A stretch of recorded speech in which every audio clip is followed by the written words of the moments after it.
le fameux gâteau au chocolat ultra moelleux. Trop trop bon. Bonjour tout le monde, bienvenue sur ma chaîne. Si vous n'êtes pas encore abonné, abonnez-vous s'il vous plaît. Activez la cloche de notification. Merci de partager la recette s'il vous plaît. On se retrouve aujourd'hui pour faire un petit gâteau au chocolat. Mon péché mignon ça. Pour faire mon gâteau au chocolat, j'avais besoin d'une tablette de chocolat de 200 grammes que j'ai fait fondre au micro-ondes. D'abord, j'ai coupé en petits carrés. J'ai fait fondre toutes les 30 secondes. Je sortais, je tournais et puis voilà, jusqu'à ce qu'il soit fondu complètement. Une fois fondu, je vais rajouter 100 ml d'huile végétale. Je mélange bien. Ensuite, je mets de côté. Je vais continuer à préparer mes autres ingrédients. Je vais prendre un saladier dans lequel je vais mettre 4 blancs d'œufs et 2 œufs entiers. Une fois mis, je vais aller rajouter 2 sachets de sucre vanillé et je rajoute également 125 g de sucre des cannes. Je vais prendre un fouet, je vais bien mélanger. On mélange jusqu'à ce qu'il soit moussé légèrement. Pas besoin de travailler beaucoup la pâte. Une fois bien mélangé, je vais aller prendre 125 g de farine et un sachet de levure chimique.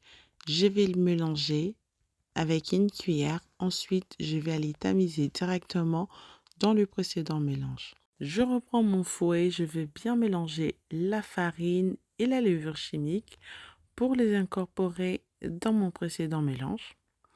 On mélange bien, vous connaissez très bien ce que je dis toujours, on mélange bien très rapidement pour éviter d'avoir de grumeaux. Surtout, ça va être très embêtant d'avoir des grumeaux dans votre gâteau au chocolat. Ça va vraiment gâcher tout. Une fois que le mélange va être bien homogène, je vais aller rajouter mon chocolat fondu en 2 voire 3 fois. Je mélange encore bien. Une fois bien mélangé, mon chocolat bien incorporé, je vais aller prendre un moule. J'ai pris un moule rectangulaire. Je beurrai et fariné pour éviter d'avoir ma pâte qui soit collée dans le fond de mon moule.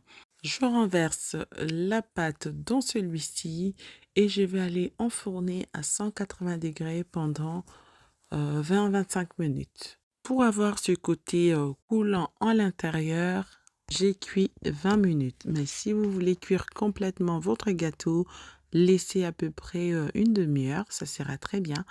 Vous piquez le couteau, si votre couteau ressort sec, c'est que votre gâteau est prêt. Moi, j'aime bien le petit côté coulant à l'intérieur parce que ça me rappelle un peu le brownie. Donc voilà, j'adore comme ça. Et puis voilà, chacun son choix, chacun ses goûts. Mais voilà. Une fois que je vais sortir, je vais le laisser refroidir dans le moule avant de démouler. Ensuite, je mets dans une assiette et je vais aller reprendre encore un petit peu de chocolat fondu que je vais rajouter par-dessus tout pour avoir plus de gourmandise. Voilà, chers amis, merci à vous d'avoir regardé cette recette. N'oubliez surtout pas de vous abonner à ma chaîne. N'oubliez pas de partager la recette, s'il vous plaît. Et quant à moi, je vous dis bye et à très bientôt. Bisous.